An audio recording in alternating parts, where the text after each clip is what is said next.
It may be said of men in general that they are ungrateful, fickle, false, cowardly, covetous. You do not live on a private island of intentions. You live on a stage where people judge you by what they believe you can do. They watch your posture, your timing, your tolerance for insult. They do not consult your heart. They forecast your power. If they expect no consequences, they improvise.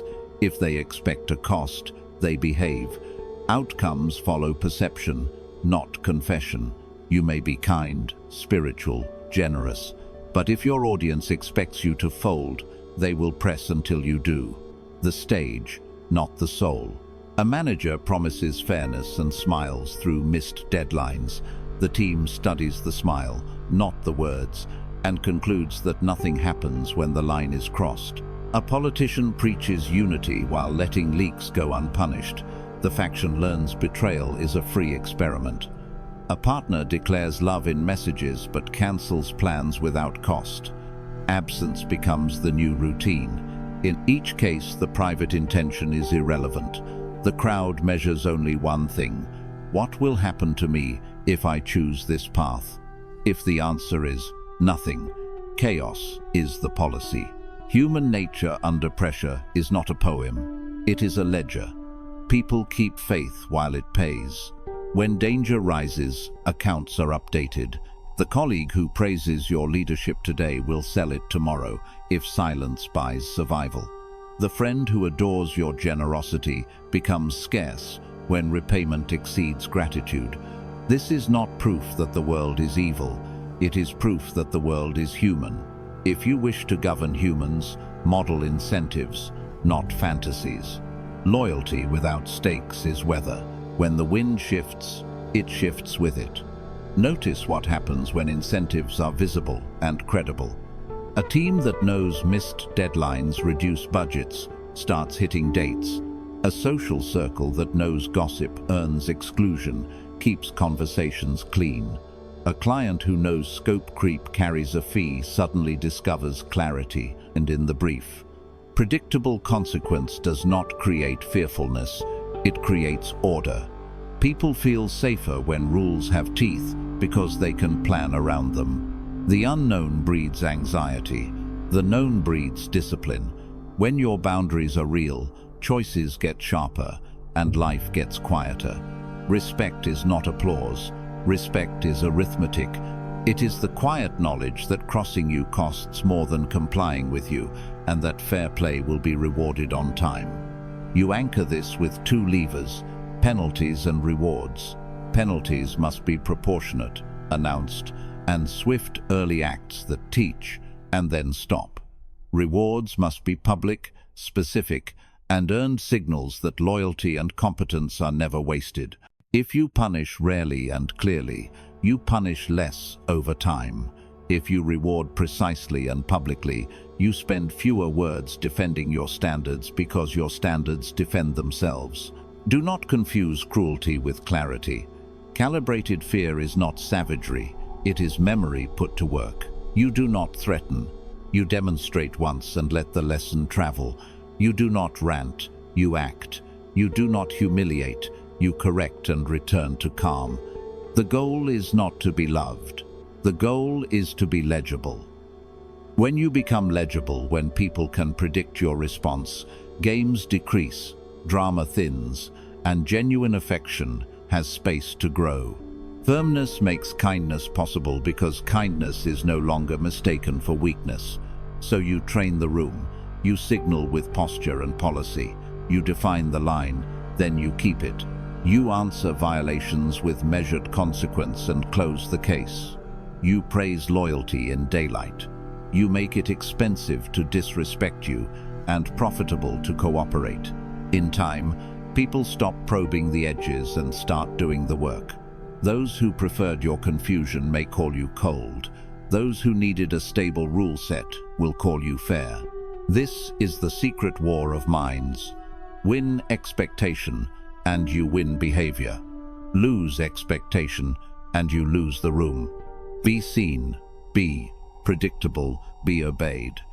Men in general judge more by the eye than by the hand, for everyone can see and few can feel. Niccolo Machiavelli, you were told that goodness is a shield. Collect the right labels, perform the right gestures, smile in the right rooms, and danger will pass you by. But moral credit does not spend in a crisis. It is a decoration on your coat when the weather turns.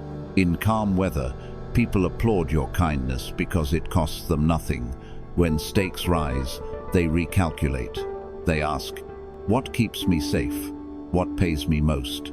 Your reputation becomes a soft memory, not a binding contract. You can volunteer for every task, donate to every cause, and speak all the right words. When pressure arrives, most will move toward advantage, not toward you. This is not proof that people are evil. It is proof that people are responsive to incentives. The mirage of moral credit collapses the moment interests shift. A company that celebrates your values on stage will cut your role when your role stops serving the quarter. A friend who defends you loudly on social media may fall silent in a room where their own standing is at risk. A neighbor who praised your generosity will resist you the second your boundary blocks their convenience. Safety does not come from being seen as good. Safety comes from leverage, from competence that is expensive to replace, and from consequences you are willing to apply calmly. Do good because you choose to. Do good because it aligns with who you are. But do not confuse virtue signals with armor. Reputation is a banner. Outcomes are built by positions, terms, and discipline. Now, examine affection without teeth. Love that refuses to set terms becomes a soft corridor.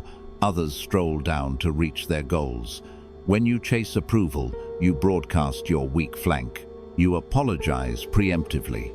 You accept lateness, disrespect, and shifting demands, hoping your patience will be noticed and returned.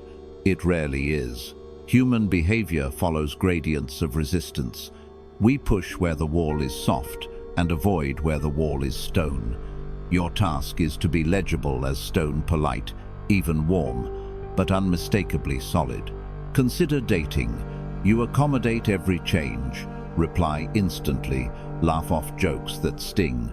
The other person learns your time has no price, your attention has no gate. Respect thins because respect follows cost. Consider work. A manager praises your can-do spirit and slides 2 more projects onto your plate. You deliver and do not ask for scope, timeline, or credit. The team learns.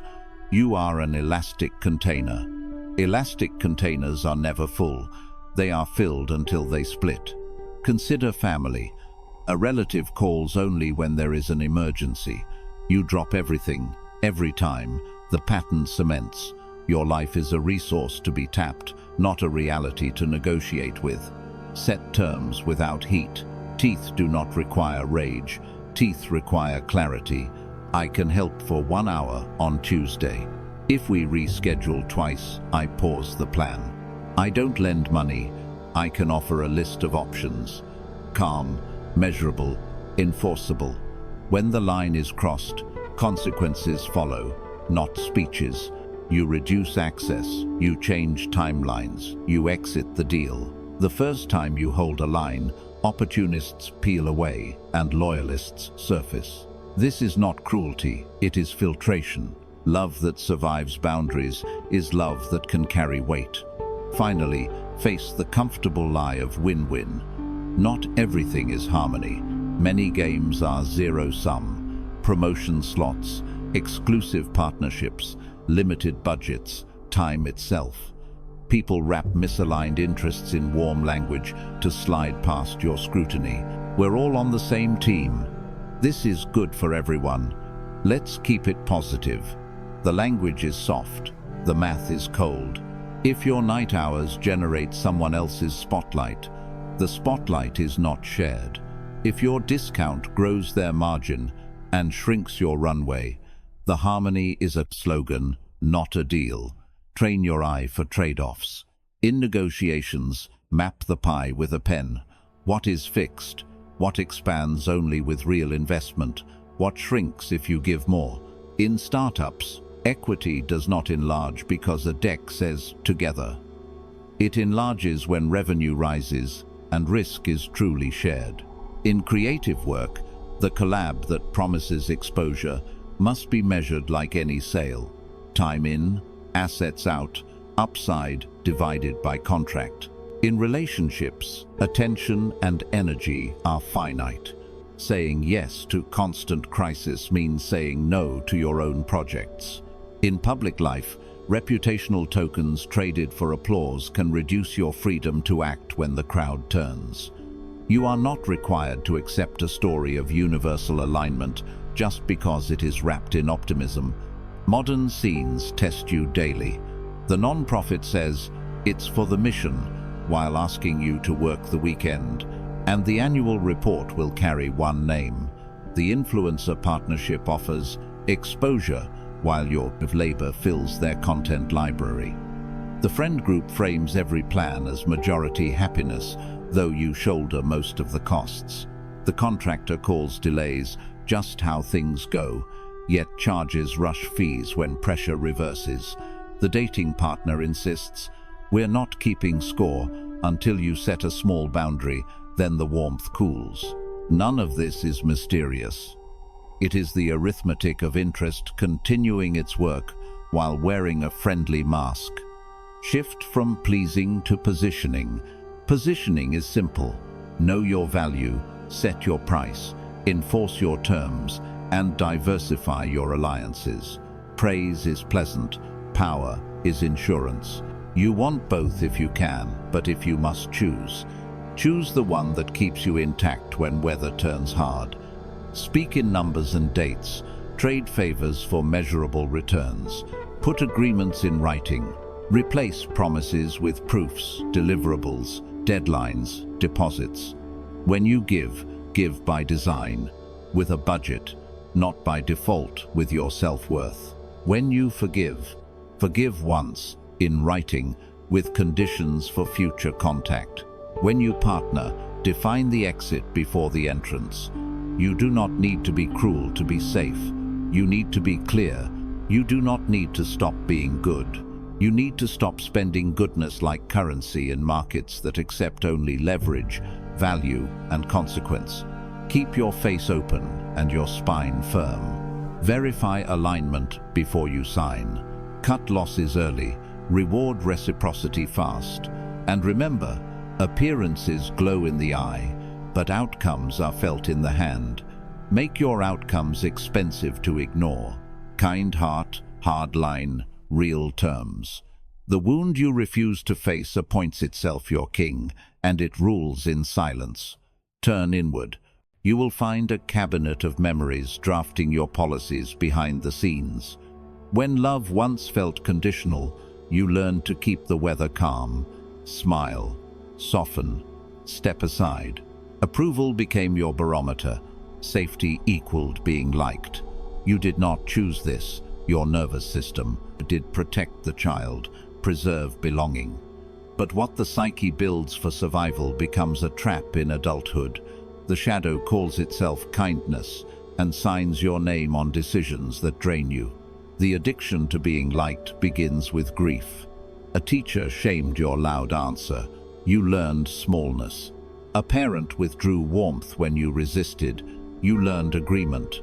A first love froze you out. You learned to apologize for existing. These moments wrote an inner script.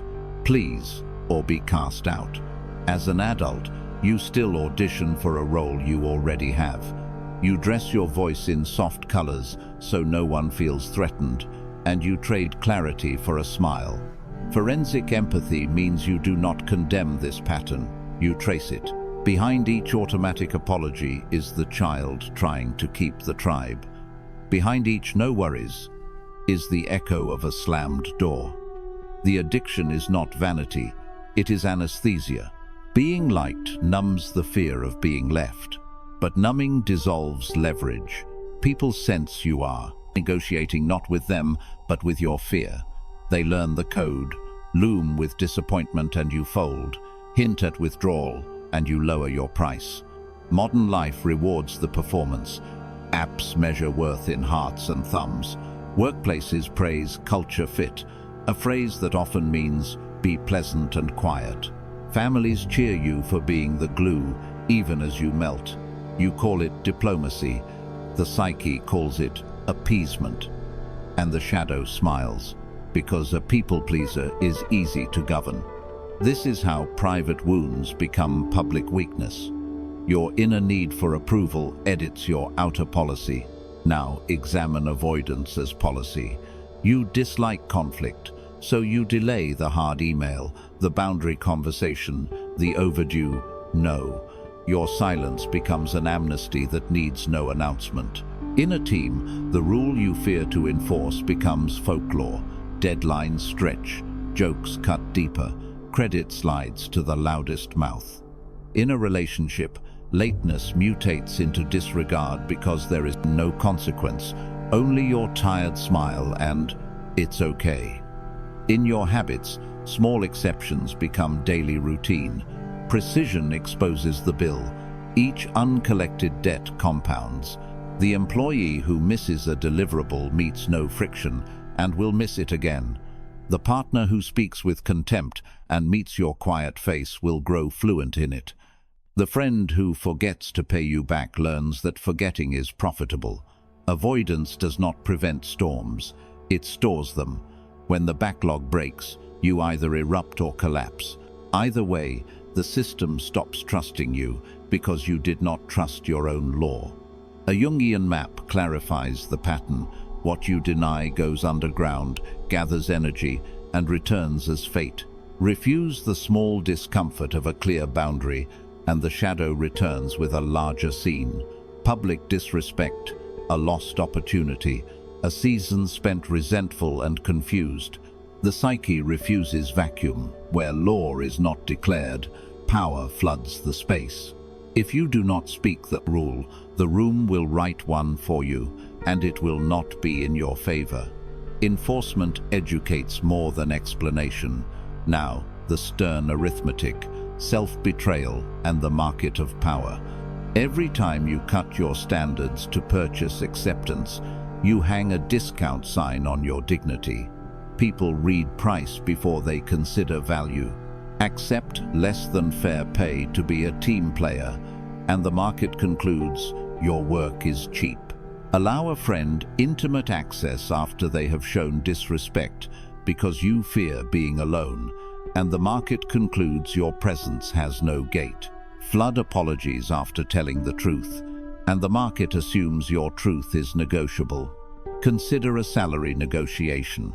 You know your range. You researched, yet in the room you pre-discount. I'm open if the budget is tight, you say, before anyone counters. You think you are being gracious. You are broadcasting fear. Try a different move. Anchor calmly, then breathe through the silence. Your body begs you to fill the gap with concessions. You do not. You let the other side step toward you. Integrity is not aggression. It is alignment under pressure, and people feel it. Consider a relationship. Your partner flirts past the line in public and calls it harmless. The old panic wakes, do not be needy. If you swallow the protest, the market registers, boundary-free. A better move is quiet and firm. That does not work for me. Expect a test. The second enforcement teaches. The third rewrites the culture between you. Love endures structure. Chaos feeds on permission. When the standard stands, intimacy deepens because both of you can trust the floor you are walking on. Consider your time. A client texts at midnight with urgent tasks that are not urgent. If you reply, you teach them your door is open all night. If you wait and address it the next day with a simple rule, I am available during these hours. True emergencies defined as this will be handled differently. You teach them how to respect you. If they flinch, good. The new price is landing. If they leave, also good. They came for the discount. Men judge generally more by the eye than by the hand, for everyone can see and few can feel. You learned this the hard way. You meant well, gave freely, and let others step ahead so the line would move. It did move over you. At first they called you kind, the one who calms the room. Then the surface shifted. The same softness that once smiles began to look like surrender. Your careful tone sounded like a plea. Your open door felt like open season. The public story changed before your private one did, and by the time you noticed, it had already hardened. From nice to negligible is not a mystery. It is a sequence. You let a deadline slip to keep harmony. You forgive a sharp comment to avoid a scene. You volunteer for the late shift because someone has to. Each act is small, but the pattern is loud. People do not total intentions, they total outcomes. They measure the spine behind results. When your boundaries blur, they do not assume generosity. They assume you can be moved, and a movable object collects fingerprints. The pivot becomes visible the day you speak, and the room keeps talking. A teammate cuts across your sentence twice, then 5 times, then presents your idea as if it were theirs. You smile to stay above it. The room takes silent notes. You will not defend what you start. A client who praised your heart now asks for someone with more edge. Allies hesitate, counting how many apologies you have left. Adversaries do not need hatred. They need only the belief that you are safe to ignore. This is reputational decay, and it follows a predictable arc. At first, you are liked for being easy. Then, you are used for being easy. Finally, you are blamed because easy did not deliver. The same people who praised your patience now question your competence. No conspiracy is required. It is simple optics. People, seeing more than feeling, trust the outline of your stance more than the content of your motives. When the outline looks soft, they conclude the core is soft too. You wanted mercy to build loyalty. In practice, delayed firmness bred larger punishments later. Case 1. A vendor misses a delivery. You waive the fee because we're all human. Next month they miss again, and you waive again to avoid being that person. By quarter's end, all your team burns weekends, and you issue a severe penalty to reset the standard. Goodwill is gone. Trust is colder than if you had been clear the first time, because the hammer fell late and cracked morale with it. Case 2. You manage a remote team. One engineer ships sloppy code. You fix it yourself and praise their potential. Next sprint, the errors double. You tighten the process in a rush, daily check-ins, strict reviews, a throttled queue. The group resents the choke, yet the choke is now necessary because the cost of chaos multiplied. Had you enforced quality early, you could have kept freedom generous. Late crackdowns punish everyone, not only the repeat offender. Your delay buys resentment at full price. Case 3. Your personal life. Your partner mocks your schedule as rigid, shows up late, cancels plans with a laughing emoji. You reply with understanding to keep the vibe. Soon they treat your time as elastic. When you finally set a hard line, the relationship swings into drama. You either swallow more or enforce a break that looks cruel from the outside. But the cruelty began in the small lies to yourself. Early clarity is cheaper than late heartbreak. Boundaries at the gate save the city from fire. Mercy has a place, but mercy without consequence is not mercy. It is training. It teaches others to repeat the harm and expect a discount. A clear rule with a measured cost protects dignity on both sides. A vague rule with a delayed storm humiliates everyone. The aim is not to be harsh, it is to be legible. People can adapt to your standard. They cannot adapt to your moods. If harm must be addressed, do it cleanly and soon. Fragmented responses breed fragmented respect and invite more tests. The external disorder writes itself inside your chest. The fractured self begins with a quiet buzz of second guessing. You replay the meeting, the message, The moment you could have said no, you craft long explanations to make softness sound like strategy. You start emails with "just checking in" and end them with smiley faces you do not feel. At night you scroll for courage disguised as advice. Sleep leaks out. The bed becomes a conference room, and your jaw becomes a locked cabinet of unsent replies. Over-explaining becomes your shield and your prison. You send paragraphs where a sentence would do, seeking safety in detail. The more you explain, the less you persuade, because persuasion needs force, not footnotes. You promise upgrades, extras, second chances.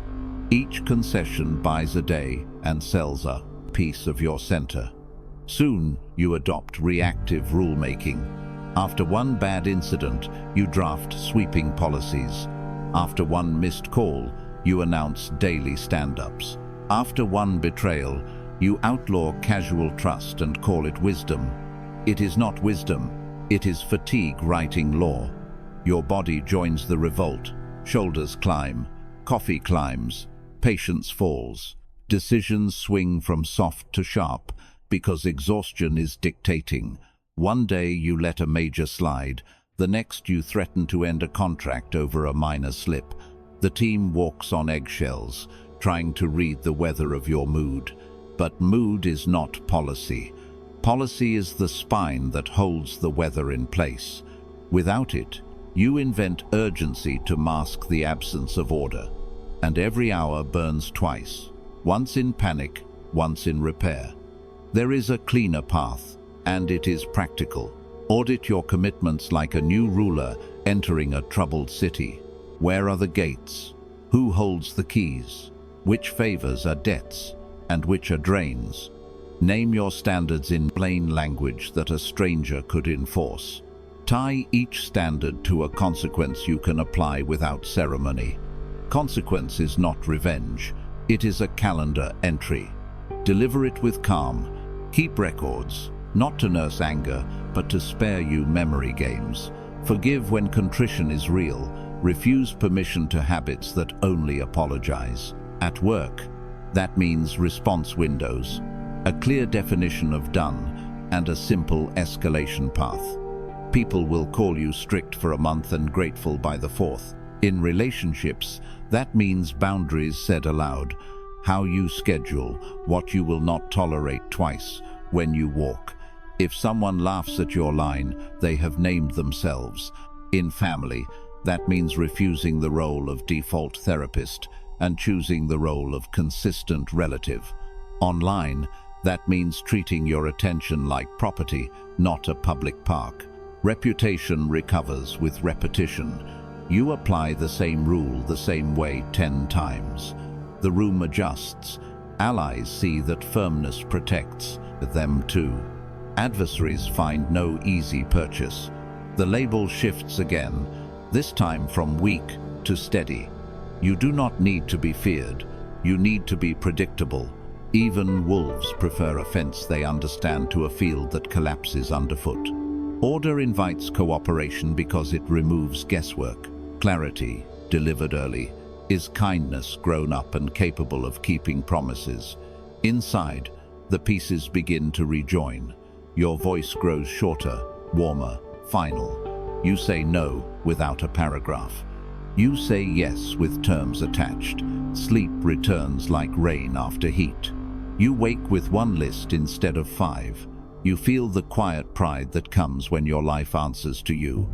The world has not softened. Your stance has firmed in the right places. Your heart is still open, but now it has a lock and a key. You choose who holds them, and that choice steadies the city within your ribs. When you chase love and avoid firmness, crises multiply. When you prize clarity and attach consequence, storms spend themselves on your walls. You do not renounce mercy. You crown it with structure. You do not abandon warmth. You anchor it in law. Reputation hardens.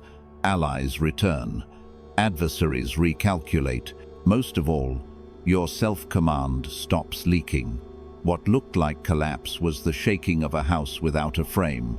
The frame is yours to raise. Early clarity, steady consequence, whole self. It is better to be feared than loved, if you cannot be both. You called it loyalty because it felt warm and close. They stayed, they smiled, they praised your good heart. But under the warmth was arithmetic, what you carried, what you covered, how quickly you said yes. Convenience often wears the mask of devotion. When the wind changes, the mask slips. Name this correctly, not to grow bitter, but to stop paying a price you never owed. Affection versus advantage, separate tone from transaction. Affection says, I enjoy you. Advantage says, you advance me. Most people mix both and call it love. Read the signals. Praise spikes when you lighten their load. It falls when you refuse. The co-worker who loved your team spirit while you stayed late fades when you decline.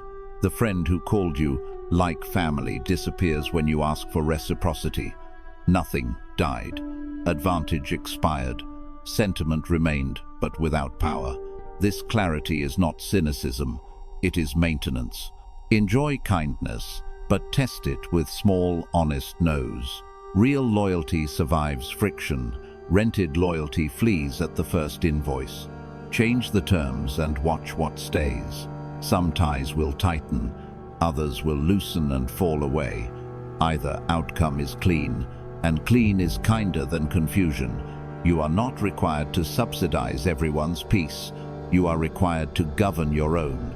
Now, trust. Trust is not a mood. Trust is forecastable response. People relax around leaders whose reactions are known in advance. They do not need you soft, they need you legible. If others must guess whether you will fold or follow through, they will test you not from constant malice, but because humans press on doors to see which ones open. Become predictable by deciding your responses before the heat rises. Write them once, repeat them without theater. Make your law small and visible. If someone disrespects you in public, address it once, calmly, in public. If it repeats, reduce access. If a client pays late, pause delivery until terms are honored. If a partner breaks a core agreement, do not exchange essays, change privileges. This is not cruelty, it is civics. Bridges do not hold because they are charming, they hold because load paths are clear. Let your character be a bridge. Mark the lanes, mark the weight limit. This shift from likable to legible liberates you. Chasing approval turns you into a mirror that reflects whatever stands before it.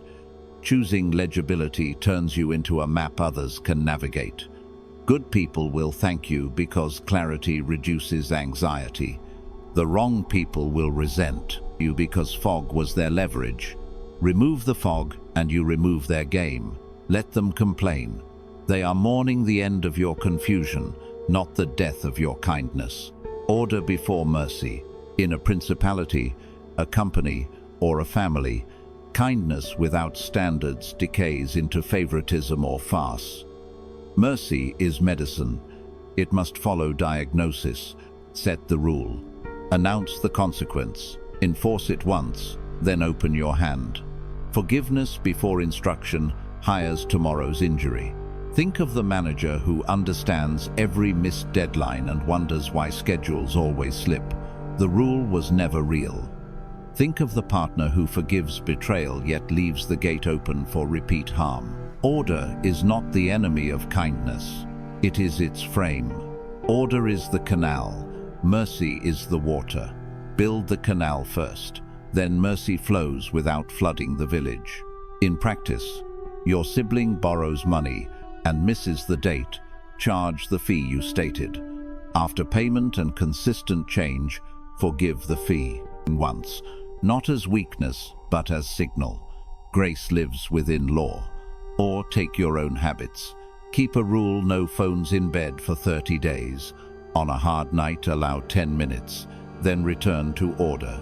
Mercy lands because order holds. Ethics aligned with stability are durable.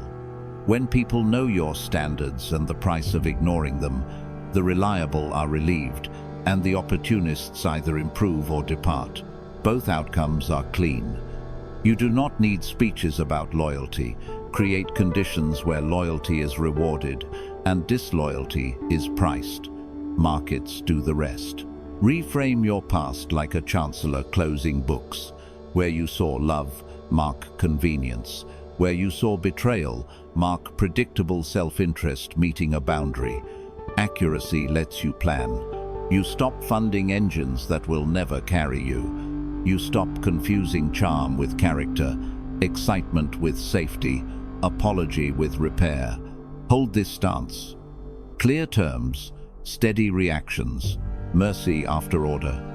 Your presence becomes a forecast others can trust. The brave will approach. The careless will search for softer soil. Let them. A garden grows when weeds meet the fence. Power is not noise, it is structure. You do not shout. You make it costly to ignore what you said. And when affection appears, and it will, you contest it.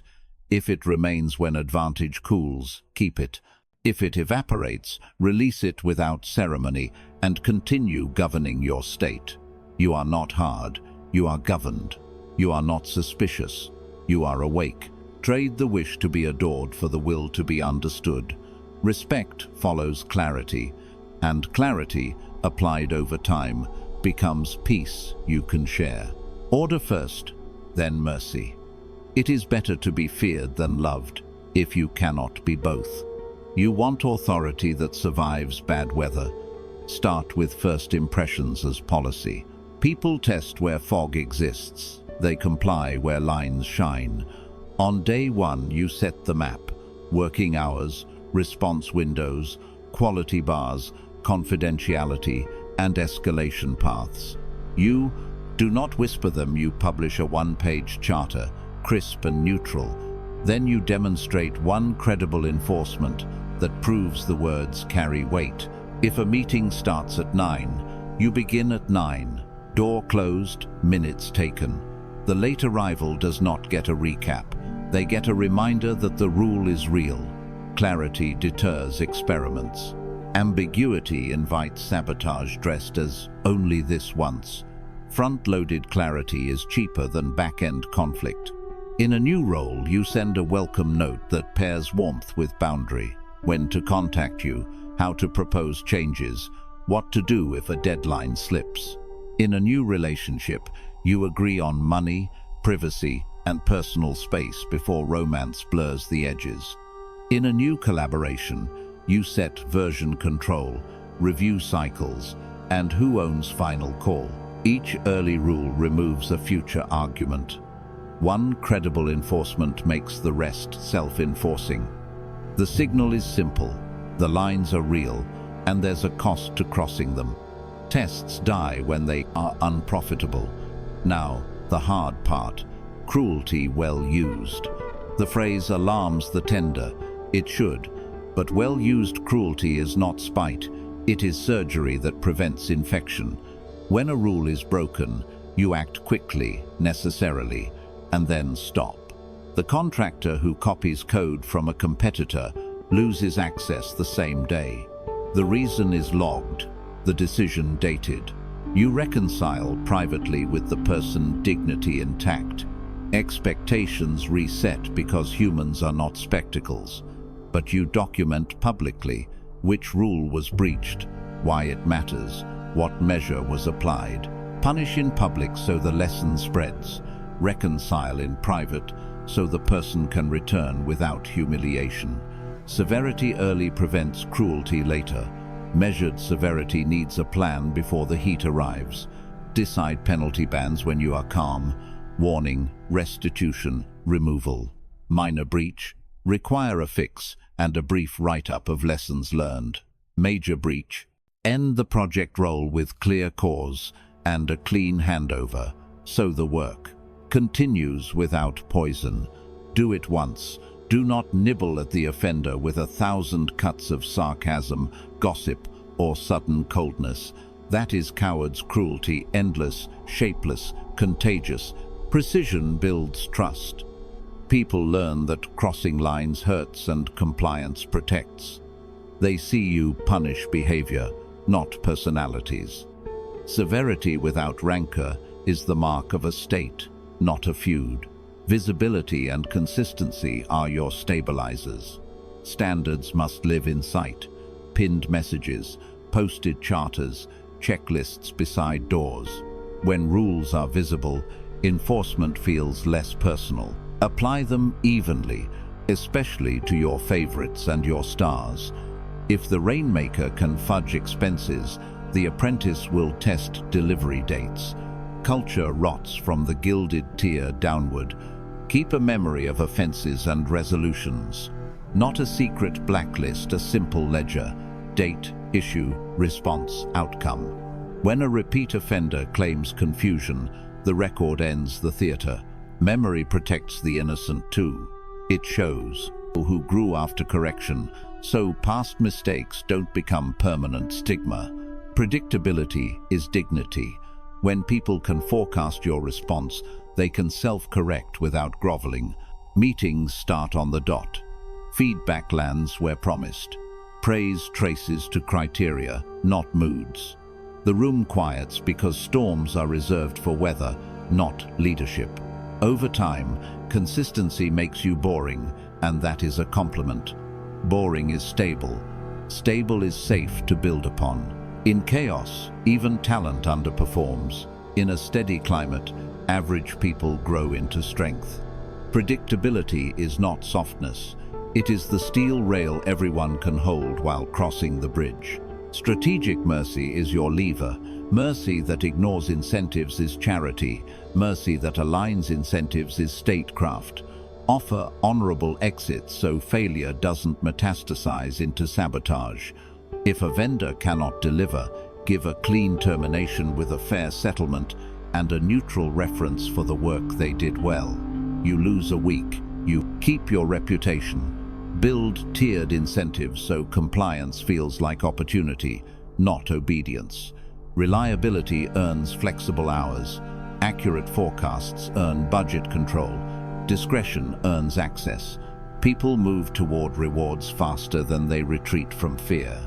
You use both in proportion. Use one-time forgiveness with terms. A junior analyst discloses a mistake before it spreads. You forgive once, require restitution, and set a probation window with a clear endpoint. Forgiveness without terms breeds entitlement. Terms without forgiveness breed quiet sabotage.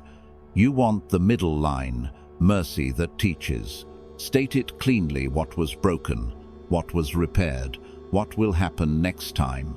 Then close the file and let the person work. Nothing demoralizes a loyal team like watching a fixed sin be retried forever. Mercy must be rare enough to carry meaning and structured enough to protect the group. Do not confuse indulgence with mercy. Indulgence is costless to you and deadly to the group. The offender learns there is no price. The loyal learn there is no point. True mercy carries instruction. It says, here is the line, here is the bridge back, cross again, and the bridge burns. Use it sparingly, use it precisely, and use it where the lesson will multiply. A single wisely chosen pardon can create 10 acts of responsible courage. A soft blanket over chronic failure invites a winter of decay. Self-command and image tie the code together. Control your speech. Say less. Promise precisely. Avoid gossip like disease. Control your tempo. Slow down when baited. Speed up when a window is closing. Control your anger's display. Feel it fully. Show it scarcely. An email drafted in heat becomes a memo for your enemies. Hold it overnight. Publicly, project calm resolve. The room takes its cue from your pulse. If you rattle, they scatter. If you are steady, they synchronize. Eyes measure you before ears believe you. Manage the eyes. Your image is not vanity, it is a communication channel. Men judge more by the eye than by the hand. Let the eye see order. Keep a clean desk, a punctual entrance, and documents that read like decisions. Remove tics that leak insecurity, filler words, nervous laughs, apologizing for reasonable demands.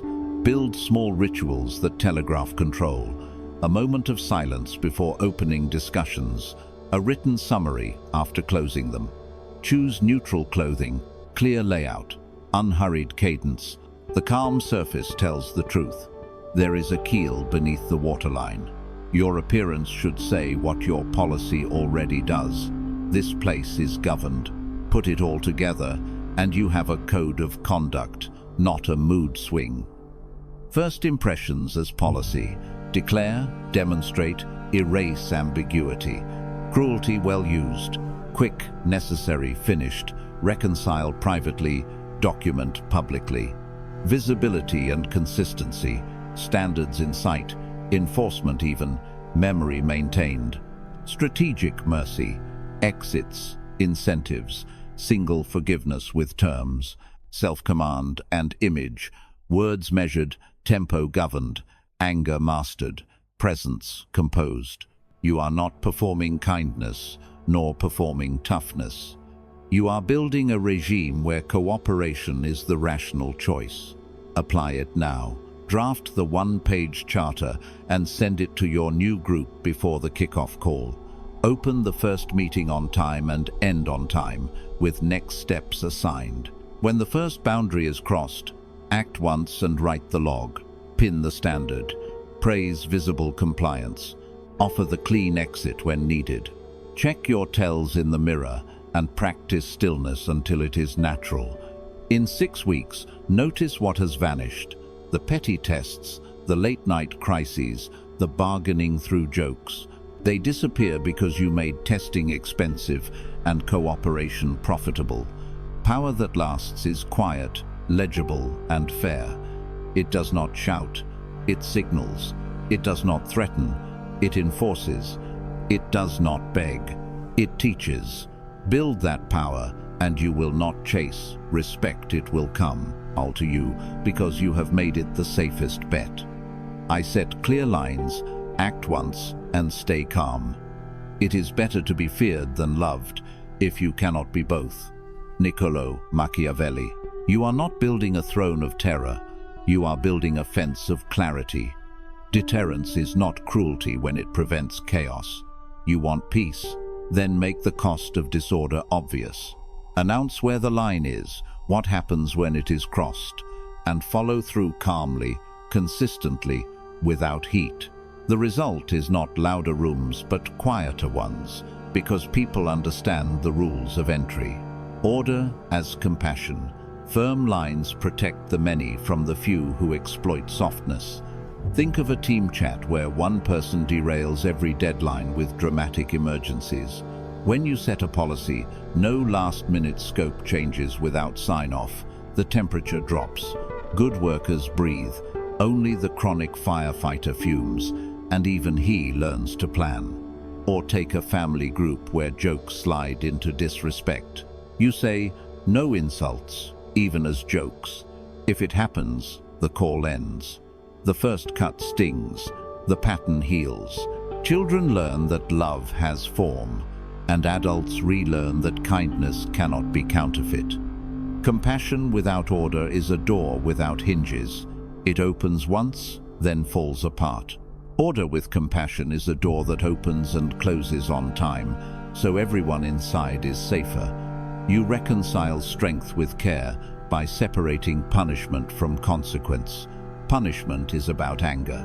Consequence is about structure. You speak softly and keep the schedule hard. I'm happy to help once the brief is clear. We can talk when tone is respectful. The message lands. Access requires standards. You are not colder, you are clearer. You save the group from the hidden tax of ambiguity, the hours lost to guessing, the energy bled by appeasing one person's whims. In this light, your firmness is mercy measured in hours restored, dignity returned, mess prevented, reputation as a shield. A known spine prevents future fights. People self-regulate when outcomes are clear. In the office, The colleague who used to drop tasks at 5:57 p.m. he stops trying because your past responses wrote the rule, late handoffs roll to tomorrow. In dating, the person who plays silent treatment games loses interest fast. The one who values honesty stays because you return calls but not mind games. In negotiations, vendors quit fishing for hidden discounts when they learn that your first number is fair and final unless the scope changes. Your reputation speaks before you do. You keep your word and you keep your walls. This shield is not made of steel, it is made of predictability. People prefer predictable boundaries to unpredictable kindness. Predictability reduces the number of tests. Fewer tests mean fewer quarrels. Fewer quarrels mean energy for real work and real love. You cannot control every player, but you can control the rules of your court. When the rules are visible, opportunists go elsewhere and allies draw closer, grateful to operate in daylight rather than fog. Then the quiet crown. The storms still exist, but your seawall stands. Picture your life at daybreak. No frantic scroll through messages to see who is upset now. No sudden sprints to fix what someone else broke. The phone pings less because people know trivial chaos will not be rewarded. Meetings end when they should because you do not tolerate drift. Your home is simpler. Bills on autopay, calendar protected, door locks that click like sentences with periods. The crown is not gold, it is consistency. It sits lightly because it is earned. You carry this calm into every room. When someone attempts a power play, you do not match their volume. You cite the standard, then enforce the standard. When a friend asks for a favor that would injure your schedule, you decline cleanly and offer an honest alternative. When your own fear whispers that softness will buy affection, you remember the ledger. Softness, without limits, collects interest in resentment.